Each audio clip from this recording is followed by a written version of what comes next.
Hey guys, my name's Kevin.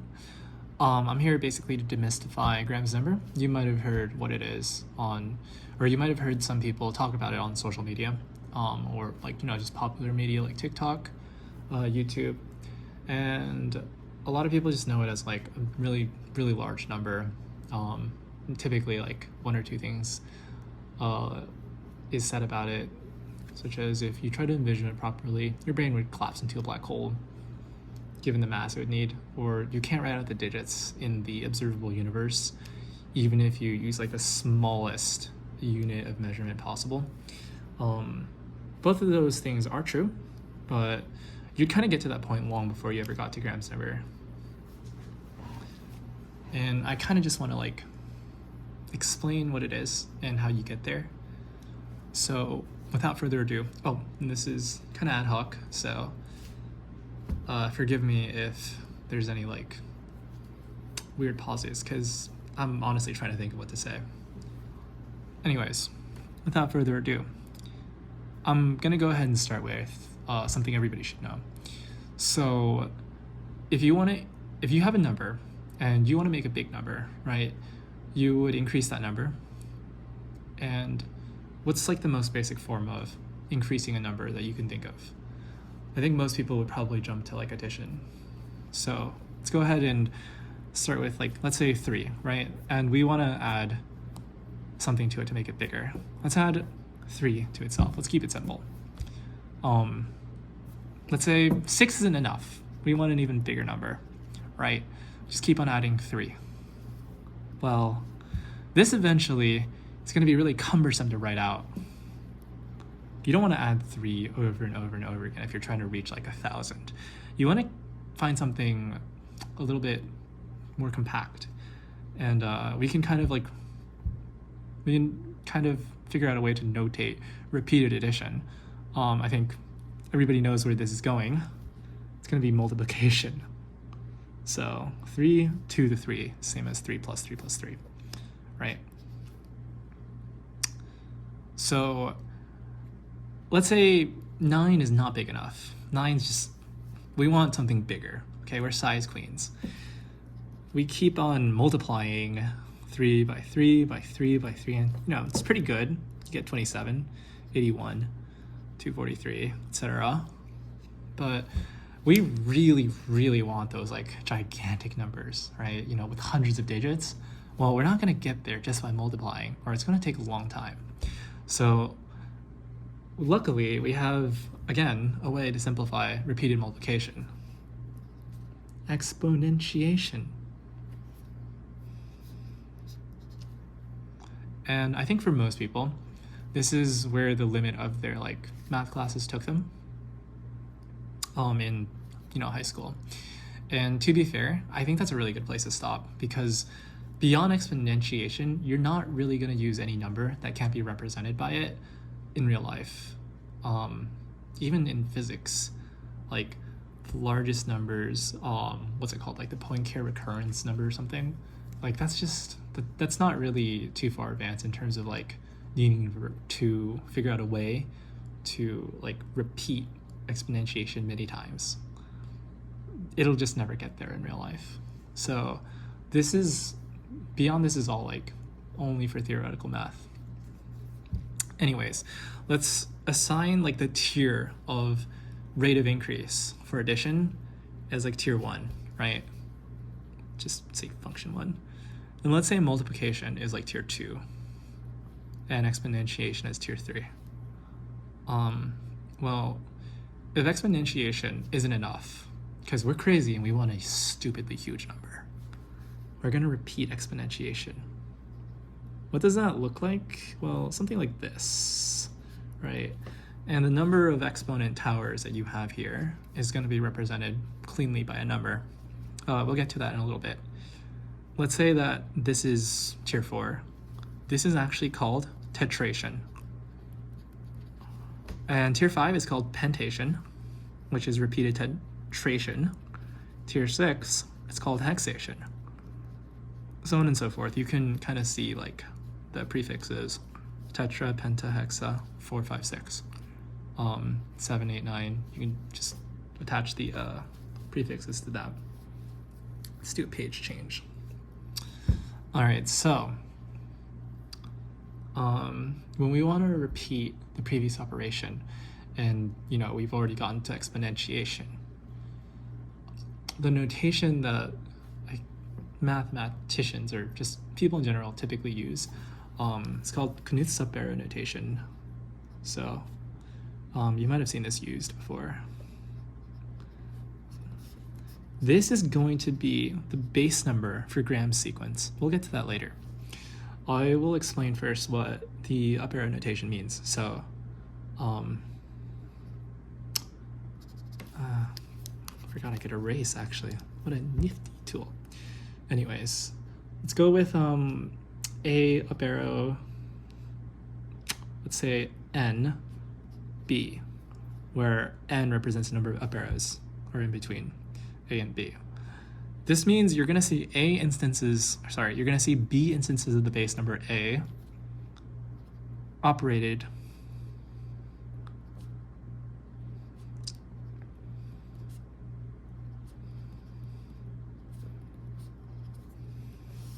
on the previous tier of up arrows b times. So they're BAs, if that makes sense. So basically, you're going to reduce the number of arrows by 1, and then you're going to kind of like flatten it out, where there are a instances of b, and there's a 1 less arrow between each a. So to give an example, 3 triple up arrow 4 is 3. We're going to reduce the number of arrows by 1. Double up arrow 3, double up arrow 3, double up arrow 3. So there are 4 3s. 3 is the base number, and there's 1 less arrow between each of the 3s. So that gives a good demonstration of what that looks like. For Graham's sequence, both the instance count and the base number are going to be 3. So it kind of keeps it simple, which I kind of like. Anyways, 1 up arrow 3 is just 3 to the 3rd power, which is a to the b power. Because, 0 up arrows just means multiplication. And you're going to be doing the previous operation b number of times, so it's just, a to the b. Anyways, that aside, let's go back to constructing this, because there's a bit of work involved in this, and this is the hardest part of understanding Graham's number, actually. The rest is pretty simple to understand once we get past this. So let's start with 1 up arrow 3. This is just 3 to the 3rd power, which is 27. 3 double up arrow 3 is, let's reduce the number of arrows by 1, and you're going to see 3 in the base number 3 times. So it's 3 up arrow 3 up arrow 3. So that's 3 to the 3rd power, which is 3 to the 27th power. If you were to plug this into a calculator, you get something like 7.6 trillion. That's kind of a big number, but we want bigger. Bigger is better. On to the next tier. So let's do 3 up arrows. This is where it starts to get spicy. I don't think I'm gonna have enough room here, so time for a page change. Right. So we're gonna reduce the number of arrows by 1, and then have 3 3s.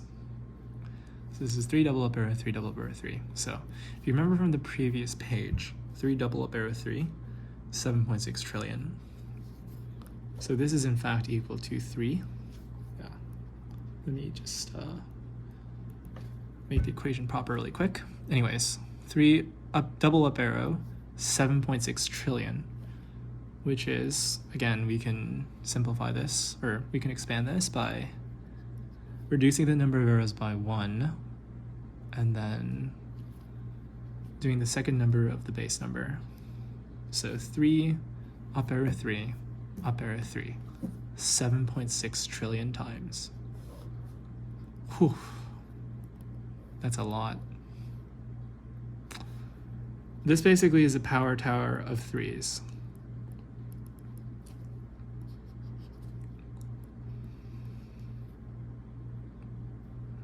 And this power tower of 3s has 7.6 trillion 3s in it.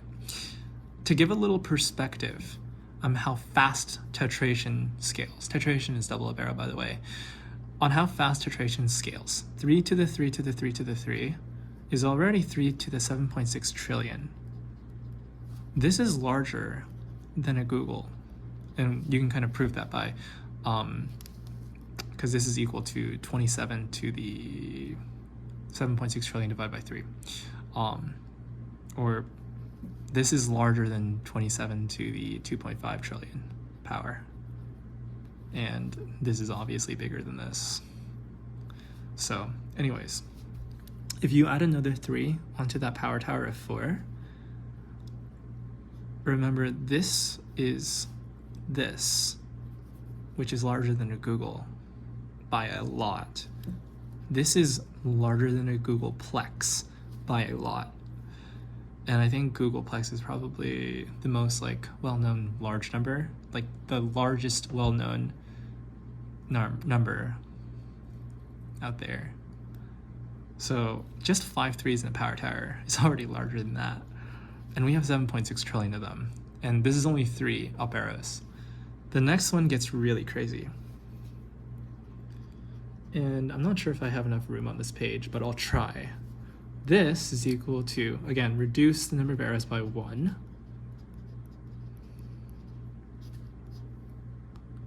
And 3 appearances of 3. Let's, so this number right here, whoops. This number right here, 3 triple up arrow 3. If we wrote out this power tower, and I don't really have good handwriting, but if we wrote out this power tower and like each 3 was like a centimeter, there's 7.6 trillion 3s. That's 76 million kilometers long of a power tower. Like this exponent tower of 3s would reach like, I don't know, like to Venus? We can call this Venus number for short. I've been trying to like give an alias to this number, so I don't have to call it 3 triple up arrow 3. Let's call it Venus number. So again, we're gonna evaluate this first. So this is Venus number. So this is essentially 3 triple up arrow Venus number, which is equal to 3 double up arrow, 3 double up arrow 3 Venus number of times. Just like kind of crazy, right? And we already saw how ridiculous it scales when you just have 2. Just this, right, was already equal to a power tower of 7.6 trillion, already equal to Venus number. Now the last 2 entries of this Venus number of double up arrow chains is equal to that. But there's another way to represent this. We can use a tier system. And this tier is going to have Venus number of tiers.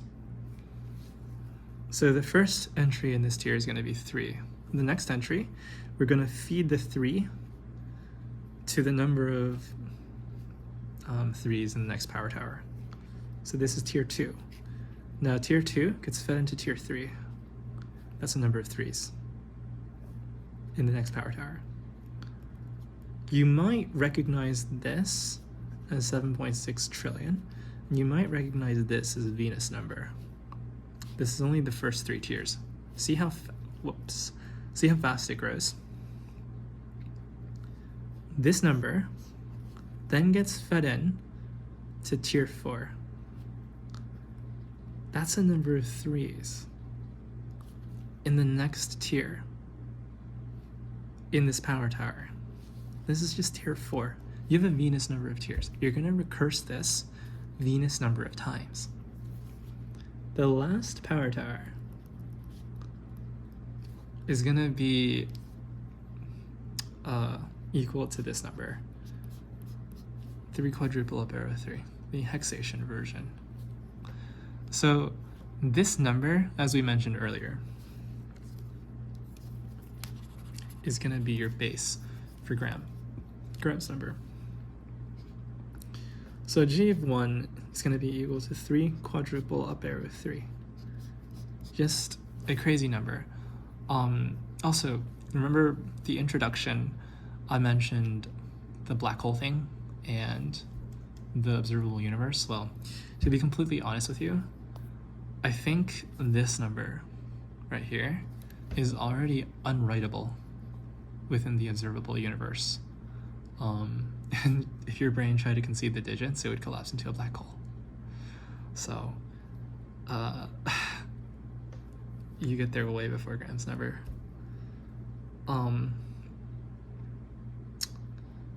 Anyways, the first tier of Graham's function is going to be this number that we just evaluated. You should be familiar with recursion at this point. We're going to feed the first tier of Graham's number into the next tier. So g of 2 is 3 with g1 arrows between the two 3s. 4 arrows already scales like horrifically. It's like this refrigerator horror, man. The next tier, there's that many 3s. Anyways, g of n is gonna be, let's lowercase the n. G of n is 3 to the g n minus 1 arrows, 3. So this is kind of like a recursive sequence.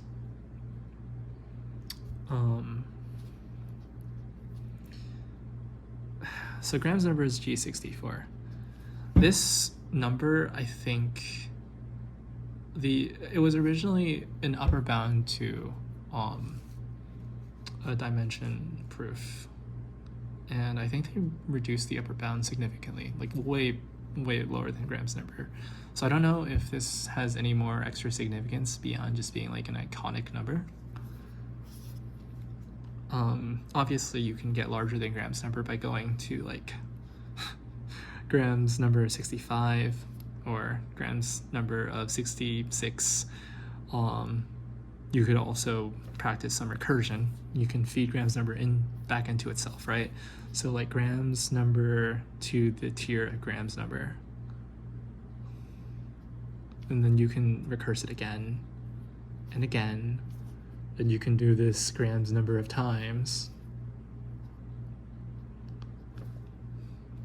And you can just keep on getting larger and larger and larger numbers. And that is arithmetic recursion in a nutshell. This is one of the finest examples of, in my opinion, arithmetic recursion. Now the thing about that is, I think the next recognizable number, like the super recognizable number that you'll see on YouTube and TikTok and stuff, is like the big tree function, the big Kruskal's tree function. There's a small tree function, and there's also like Goodstein numbers. But you basically can't reach this number from Graham's number. Like you can recurse this however many times you want. I mean, obviously, okay, you can recurse it like enough times, you'll eventually reach tree of 3, right? But it's just not really possible to write out tree of 3 in terms of Graham's number. You basically need tree of 3 to, like, it's like a circular definition almost. You won't reach it by iterating Graham's number over itself, like any number of times. Since this video was about Graham's number, so I'm not gonna really like get into tree. Just there's a whole rabbit hole of like large numbers out there, and this has honestly been a lot of fun learning about them. So I hope you had fun learning from me how Graham's number is constructed, and I hope you learned something today. Thanks for watching, and I'll probably have a piano video up soon.